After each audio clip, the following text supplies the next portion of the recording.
Los ojos de Jehová, la cosmovisión bíblica. Bienvenido al resumen de la lección número 4 y quiero recordarte que puedes descargar esta presentación, sea en PowerPoint, en PDF o en Prezi, en el link en la descripción de este video. Cuando hablamos de cosmovisión podríamos utilizar el ejemplo de unos lentes. Depende de los lentes que utilices a la percepción que llegues a tener de lo que te rodea. La cosmovisión es como esos lentes. Asegúrate de tener los lentes correctos. Cuando hablamos de la cosmovisión bíblica estamos hablando de lo que la Biblia dice y nos ayuda a entender de los conceptos de realidad y verdad. El versículo de memoria de esta semana se encuentra en Proverbios capítulo 15, verso 3. Los ojos de Jehová están en todo lugar, mirando a los malos y a los buenos. Lo que pretende la cosmovisión bíblica es ayudarnos a ver las cosas desde la perspectiva divina, como Dios las ve. Claro que no tenemos todo el entendimiento de Dios, no lo tenemos, somos seres humanos, pero por lo menos podemos apuntar a conocer lo que está revelado, a conocer la verdad. Durante la semana hemos tratado varios tópicos en realidad, pero vamos a resumirlo en 3 ideas o puntos principales. En primer lugar vamos a hablar de la creación, luego de la redención y en tercer lugar del juicio. Cuando hablamos de la creación hay un versículo muy interesante que está dentro del Decálogo, el cuarto mandamiento. Éxodo capítulo 20 versículo 11 nos enseña lo siguiente: porque en 6 días hizo Jehová los cielos y la tierra, el mar y todas las cosas que en ellos hay, y reposó en el séptimo día. Por tanto Jehová bendijo el día de reposo y lo santificó. Lo primero que debemos destacar aquí es que la Biblia no pretende probar la existencia de Dios, lo da por hecho. Y lo segundo es que la Biblia inicia con la narración de la creación. Esto es muy importante. El día de hoy hay muchas, entre comillas, teorías sobre el inicio de la vida humana, más en la Biblia encontramos cómo es que inicia la vida, no solamente de los seres humanos, sino la existencia de las cosas. Todo apunta a un Dios creador. Mira qué importante es el sábado. El sábado fue hecho para que el ser humano pueda acercarse a su creador y recordar que tiene un creador. Dios estableció el sábado con un propósito especial, para comunicarse, relacionarse con el hombre y para que el hombre no olvide que tiene un creador. Tan importante era este concepto de la creación que Dios apartó un día especial para conmemorar ello. Bueno, no solamente eso, sino que también deseamos mencionar en Génesis 1:27 que el hombre fue creado a imagen de Dios. Esto no es algo superficial, esto es algo que trasciende a niveles existenciales. ¿Por qué? Porque tú y yo fuimos creados a imagen de Dios y esto nos da valor porque somos hijos de Dios. Ahora, una persona que piensa que llegó a la existencia porque, bueno, en fin, la evolución, un simio descendió del árbol o un Big Bang o una teoría X, bueno, ¿qué valor podría tener un ser humano si llegó a la casualidad? ¿O qué valor podría tener un ser humano si ni siquiera puede probar o de alguna manera tener algún concepto de origen que le dé valor al ser humano como lo da la creación? Por eso hay muchas personas en este mundo que no se valoran porque aún no entienden que ellos son creados a imagen y semejanza de Dios, que delante de Dios son amados, son queridos, y esto es algo que nos ayuda a enfrentar los desafíos y problemas que tenemos a diario. Tenemos un Dios creador. Ahora, más interesante aún, en Isaías capítulo 43, versículo 1 menciona la palabra de Dios al Señor hablando, diciendo: el creador tuyo, oh Jacob, formador tuyo, oh Israel, no temas porque yo te redimí, te puse nombre, mío eres tú. Qué lindo. Nosotros le pertenecemos a Dios porque Él nos creó y también porque Él murió por nosotros. Bueno, ya estamos hablando del segundo tema, que es la redención. Segundo tema, redención. En primer lugar tenemos que entender el contexto de la redención. ¿Por qué se da la redención? Efesios capítulo 6, versículo 12 nos dice lo siguiente: porque nuestra lucha no es contra carne y sangre, no contra sangre y carne, sino contra principados, contra potestades, contra los poderes de este mundo de tinieblas. La Biblia nos presenta un cuadro al cual nosotros llamamos la gran controversia, el gran conflicto entre el bien y el mal, ¿verdad? Hay una batalla entre el bien y el mal desarrollándose.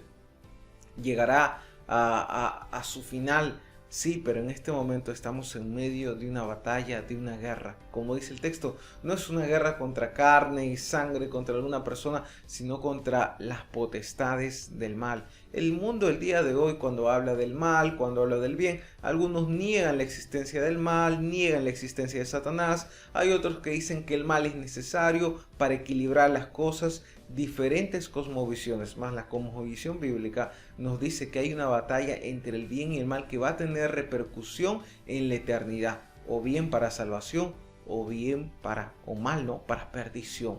Bueno, ¿qué más podemos decir? En medio de la redención tenemos que entender cómo es que llegamos a ser salvos. En Romanos capítulo 3, versículo 24 leemos: siendo justificados gratuitamente por su gracia, mediante la redención que es en Jesucristo. Usted puede averiguar cómo es que las personas logran la salvación en otras religiones y se va a dar cuenta que la única religión en la cual Dios es el redentor es el cristianismo. En las otras religiones el ser humano tiene que hacer algo, tienes que hacer algo, alguna obra, alcanzar algo. En otras palabras, tú te redimes. Más en el cristianismo es Cristo el que redime al ser humano. Tenemos que tener claro cómo es que se alcanza la salvación. Y la salvación es por gracia, se alcanza mediante la fe por los méritos que Cristo hizo en la cruz del Calvario. Pero no es que llega hasta ahí el tema de la redención, sino que también hay un elemento importante en la vida del creyente. En 1 Corintios capítulo 6, versículo 11 nos dice: ya habéis sido lavados, ya habéis sido santificados, ya habéis sido justificados en el nombre del Señor Jesús y por el Espíritu de nuestro Dios. En otras palabras, una persona que ha sido perdonada, una persona que se ha encontrado con Cristo, su vida no queda igual. Es aquí donde estudiamos o entendemos el término de santificación, que quiere decir apartado, separado. Una vez tú te encuentras con Cristo, eres separado de este mundo, no de manera física. Jesús lo dijo, ¿no? Ustedes no son del mundo, pero están aquí. Y yo deseo que el Padre los proteja del todo mal. Estamos en este mundo, pero cuando entregamos nuestra vida a Cristo y vamos en pos de Él, nuestras palabras cambian, nuestro comportamiento cambia y nuestro carácter, sobre todo nuestro carácter, va a tener que cambiar, porque estamos siguiendo a Cristo y estamos siendo transformados a su imagen. Esto es la redención. Y el tercer punto en esta semana tiene que ver con el juicio. En 2 Corintios capítulo 5, versículo 10 leemos lo siguiente: porque todos nosotros debemos comparecer ante el tribunal de Cristo. Yo sé que el tema del juicio no es agradable para muchas personas, sobre todo porque somos seres humanos pecadores y hay cosas en las cuales pues evidentemente estamos mal y a nadie le gusta esto de rendir cuentas, ¿verdad? No, y sobre todo evidentemente si has hecho algo malo, no quieres rendir cuentas a nadie. Pero el hecho de que no nos guste o no sea agradable el tema de juicio, así como la palabra sola suena, no quiere decir que no lo habrá. La Biblia dice claramente que todos han de compadecer en el tribunal de Cristo, que Él será el juez. Pero el juicio, entendiéndolo en la Biblia, no es una mala noticia, sino es una buena nueva. Ahora, para entender el juicio debemos aceptar la validez de la ley. Por lo tanto, y podemos decir lo siguiente, ¿no? ¿Cómo podemos hablar de un juicio sin ley? No se puede. ¿En base a qué se va a juzgar? Mira lo que dice Santiago capítulo 2, versículo 12. Hablen y pórtense como quienes han de ser juzgados por la ley que nos da la libertad. Tenemos que aceptar lo siguiente: va a haber un juicio y que la ley es válida, de lo contrario, lo primero no tendría sentido. Pero aquí vienen las buenas nuevas, de que también tenemos un abogado. Cuando vamos a Primera de Juan, capítulo 2, versículo 1, leemos: si alguno hubiere pecado, abogado tenemos para con el Padre, a Jesucristo el justo. Así que el juicio es una buena nueva. ¿Por qué? Porque tenemos un abogado. Y es una buena nueva también porque el juicio podrá fin. Se acabará el pecado y todas sus consecuencias: muerte, dolor, sufrimiento, virus. todo lo malo acabará y el ser humano llegará a cumplir el propósito de Dios, ¿no? Todo volverá a ser como en un principio, Dios cerca de su creación, Dios cerca de nosotros. Bueno, vamos a la tercera parte. Vamos a ver algunas preguntas en las cuales podemos reflexionar dentro del ciclo del aprendizaje en la parte de aplica. Primera pregunta: ¿cuál es el significado y el propósito de la vida? Esta es una pregunta muy importante. ¿Cuál es el significado y el propósito de la vida? Otra pregunta también bastante interesante es: ¿cómo podemos construir un puente de entendimiento con personas que tienen una cosmovisión no bíblica? ¿Cómo es que podemos llegar a tener una cercanía con aquellas personas que no tienen una cosmovisión como la nuestra? Aquí hay un desafío. Puedes compartir la respuesta en tu unidad de escuela sabática. Y una última pregunta, es corta la pregunta, pero vaya qué pregunta, ¿no?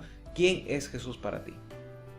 Depende de la cosmovisión que tengas, vas a poder dar una respuesta. Así que te animo a que respondas esta pregunta y lo compartas con tus amigos, con tu unidad virtual de escuela sabática.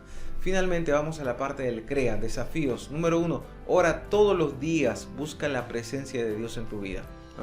No hay manera, alguien una vez dijo lo siguiente: no existe atajo para la madurez espiritual.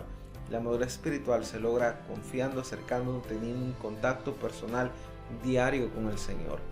En segundo lugar, estudia la Biblia. Recuerda, la cosmovisión bíblica se basa en lo que se haya escrito en la palabra de Dios. Así que la única manera de tener la cosmovisión correcta es ir a la Biblia. Y si vamos a la Biblia es para estudiarla y para dejarnos guiar por nuestro Señor Jesús. Bueno, y finalmente, el mejor sermón es una vida transformada por Cristo.